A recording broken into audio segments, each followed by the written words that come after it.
بسم اللہ الرحمن الرحیم۔ السلام علیکم ناظرین، حضرت زکریا علیہ السلام کو قوم بنی اسرائیل اور پیغمبروں میں برگزیدہ بنا کر بھیجا گیا۔ آپ علیہ السلام اللہ تعالیٰ کے معزز اور جمیل القدر پیغمبروں میں سے ہیں۔ ایک روایت میں ہے کہ حضرت زکریا علیہ السلام حضرت داؤد علیہ السلام کی اولاد میں سے تھے، اور دوسری روایت میں ارمیا کی اولاد میں سے تھے۔ بیان کیا جاتا ہے کہ دن گزرتے گئے، ابراہیم اور یعقوب علیہ السلام کی نسل سے کچھ نیک لوگ پیدا ہوئے جن کو آل عمران کے نام سے یاد کیا جاتا ہے۔ اللہ تعالیٰ نے سورہ آل عمران میں فرمایا کہ خدا نے آدم اور نوح اور خاندان ابراہیم اور خاندان عمران کو تمام جہان کے لوگوں میں منتخب فرمایا تھا۔ ان میں سے بعض کی اولاد تھے، اور خدا سننے والا اور جاننے والا ہے۔ ناظرین، زکریا علیہ السلام کی بیوی یحییٰ علیہ السلام کی والدہ اور مریم علیہ السلام کی والدہ حنا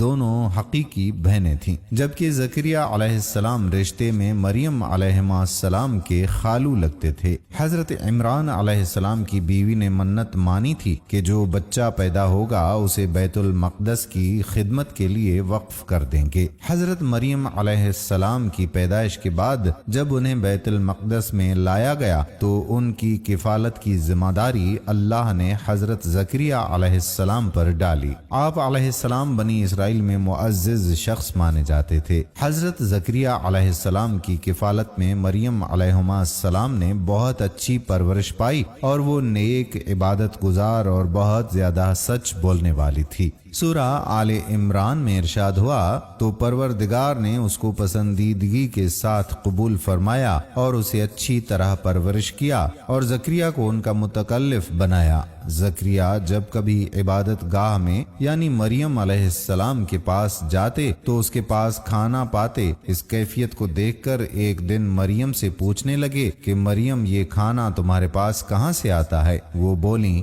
خدا کے ہاں سے آتا ہے، بے شک خدا جسے چاہتا ہے بے شمار رزق دیتا ہے۔ بخاری و مسلم، ترمذی اور نسائی کی حدیث ہے کہ آپ صلی اللہ علیہ وآلہ وسلم نے فرمایا، وہ یعنی مریم علیہ السلام اپنے زمانے میں سب سے افضل عورت تھیں، اور اس امت میں خدیجہ رضی اللہ تعالی عنہا سب سے افضل عورت ہے۔ ناظرین، زکریا علیہ السلام نے جب حضرت مریم علیہ السلام کی فضیلت دیکھی تو ان کے دل میں بھی اولاد کی خواہش پیدا ہوئی، کیونکہ اس وقت تک آپ بے اولاد تھے، جبکہ آپ کی عمر اس وقت 100 سال سے زائد تھی اور بیوی 90 سال کی تھی۔ اولاد کی شدید تمنا کے باعث انہوں نے اللہ سے مدد مانگی، جس کا ذکر یوں آتا ہے، یہ تمہارے پروردگار کی مہربانی کا بیان ہے جو اس نے اپنے بندے زکریا پر کی، جو میری اور اولاد یعقوب کی میراث کا مالک ہو، اور اے میرے پروردگار اس کو خوش اتوار بناؤ۔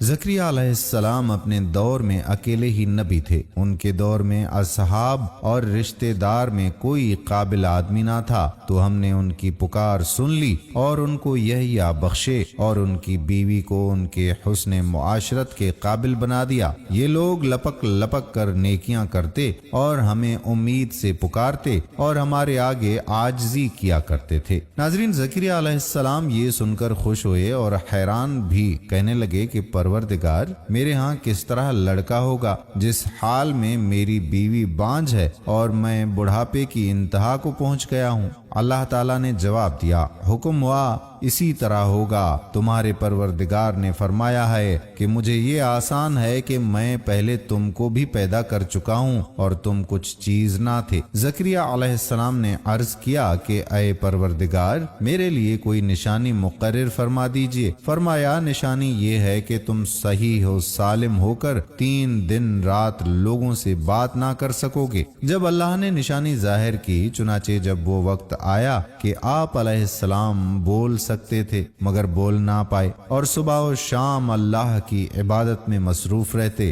یہ نشانی تھی کہ ان کے ہاں بچہ پیدا ہونے والا ہے۔ پھر وہ عبادت کے حجرے سے نکل کر اپنی قوم کے پاس آئے تو ان سے اشارے سے کہا کہ صبح و شام خدا کو یاد کرتے رہو۔ اللہ تعالیٰ نے سورہ آل عمران میں فرمایا، وہ ابھی عبادت گاہ میں کھڑے نماز ہی پڑھ رہے تھے کہ فرشتوں نے آواز دی کہ زکریا، خدا تمہیں یحییٰ کی بشارت دیتا ہے، جو خدا کے فیض یعنی عشاء کی تصدیق کریں گے اور سردار ہوں گے اور عورتوں سے رغبت نہ رکھنے والے اور خدا کے پیغمبر یعنی نیکوکاروں میں ہوں گے۔ اللہ نے انہیں یحییٰ کے روپ میں انتہائی فرما بردار، نیک، صالح، پرہیزگار اور عبادت گزار بیٹا عطا فرمایا۔ حضرت زکریا علیہ السلام اللہ تعالیٰ کا شکر بجا لائے اور قوم بنی اسرائیل کو واعظ و نصیحت کرتے رہے۔ بنی اسرائیل کی خباثت جب بنی اسرائیل نے حضرت زکریا علیہ السلام کو مارنے کا مقصد کیا تو آپ نے ظالموں سے بچنے کے لیے ایک درخت کے کھوکھلے تنے میں جاتے ہوئے دیکھا۔ جب وہاں پہنچے تو آپ کو کہیں نہ پایا۔ اتنے میں لوگوں کے پاس شیطان آیا اور بتایا کہ جس کو آپ تلاش کر رہے ہیں وہ یہاں ہے۔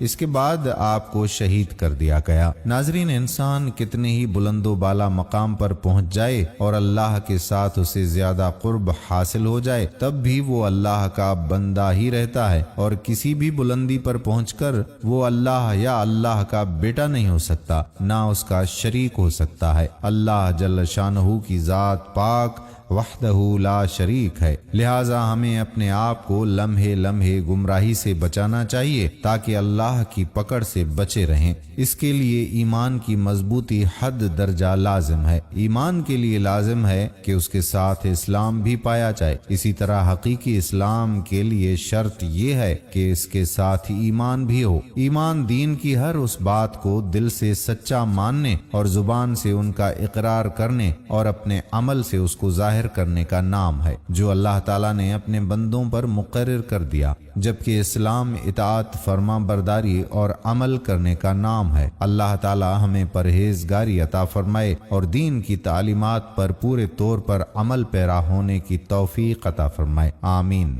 دوستو، ویڈیو پسند آئی ہو تو شیئر ضرور کیجیے۔ آنے والی ویڈیو تک اپنے میزبان قادر بخش کلہوڑو کو اجازت دیجیے۔ اللہ حافظ۔